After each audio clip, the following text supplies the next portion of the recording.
Bolívar, a gente vê hoje muita referência nos jornais, nos textos, sobre clientelismo e corrupção. Qual é a diferença desses dois termos? Muito bem. Bom, desde logo, clientelismo é um termo pejorativo, mas é muito menos pejorativo do que corrupção.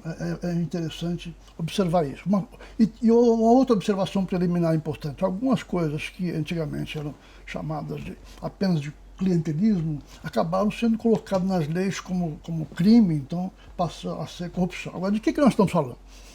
Clientelismo vem do latim cliente, que é uma pessoa que depende de uma mais poderosa, né? Então, a clientela de um senhor, ou de um nobre, de um fazendeiro, são os trabalhadores, os empregados, as pessoas todas que dependem dele. E que, por dependerem dele, terem suas necessidades atendidas por ele, são a ele leais, por exemplo, votando a favor dele nas eleições, né? Basicamente isso. No Brasil e na América Latina inteira, houve uma interminável discussão sobre isso, né? Como nós tínhamos uma população rural muito grande, a população urbana era muito pequena, o número de pessoas que quase nunca saía de dentro de uma propriedade rural e que era leal ao dono daquela propriedade, era leal a ele nas eleições, em qualquer situação. Então era uma clientela, né? Chamava-se clientelismo. Havia crime nisso? Nenhum. Havia uma diferença social muito grande, as pessoas dependiam das outras e eram leais a essas outras, né? Agora, os juristas, advogados, intelectuais, geralmente urbanos, moravam na costa, começavam a dizer, bom, mas isso torna a democracia impossível. A democracia requer a autonomia de cada indivíduo. Se a grande parte da população é clientelista, quer dizer, ela depende de poderosa, então a democracia é impossível, né? Assim se falava. Com o tempo isso foi se diluindo. Mas mesmo no período recente, quando nós temos ainda o programa Bolsa Família, por exemplo, criou uma dependência enorme de mais de 50 milhões de pessoas, 11 milhões de famílias, em relação àquele programa. Qual é a diferença? É que não dependiam de uma pessoa privada, de um indivíduo privado, dependiam de um programa de governo. Mas o efeito era muito semelhante, essas pessoas ficavam leais a quem lhes outorgara aquele benefício que era a Bolsa Família e votavam a favor daquele governo, daqueles líderes, né? Então isso aí, veja, eu penso que o clientelismo diminui com o tempo, o mundo se torna mais moderno, mas acabar definitivamente não acaba, porque sempre haverá relações de dependência de algum tipo entre pessoas.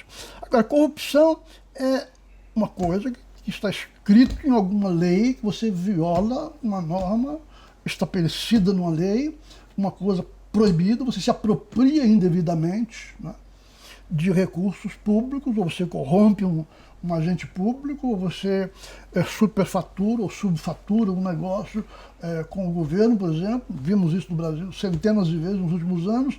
Então, corrupção não é uma questão de alguém depender de alguém, ou de alguém ser leal a alguém psicologicamente num processo político. Não, corrupção é apropriação indébita de algum recurso, né?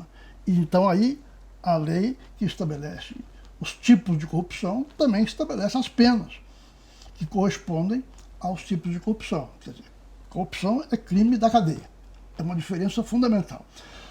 Se você pensa na sociedade como um todo, clientelismo é um fenômeno característico da base da sociedade, dos de menor renda, né? Por exemplo, lá na periferia de uma capital brasileira, tem um vereador que corre para ajudar uma família que está precisando de uma ambulância, ele está prestando um serviço para essa família, a família é grata a ele, que ele fica como se fosse uma cliente dele, passa a depender dele e acaba votando nele. Isso é a antiga relação clientelista transformada para os dias modernos, né?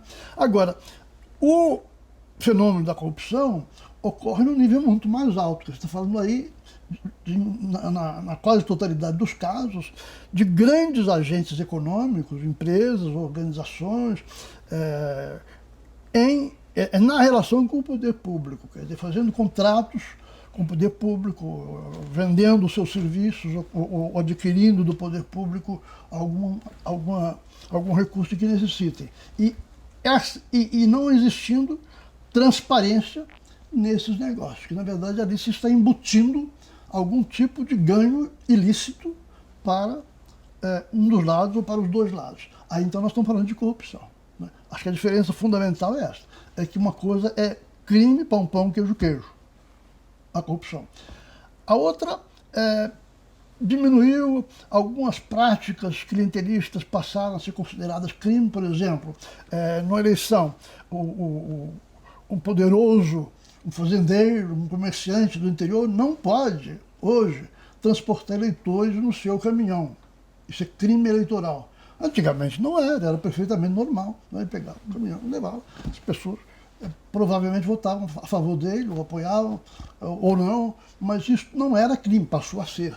Quer dizer, não é uma distinção estática, ela muda com o tempo. Né? E graças a Deus... Que são os costumes também, né? Os costumes vão mudando, a consciência da sociedade vai mudando.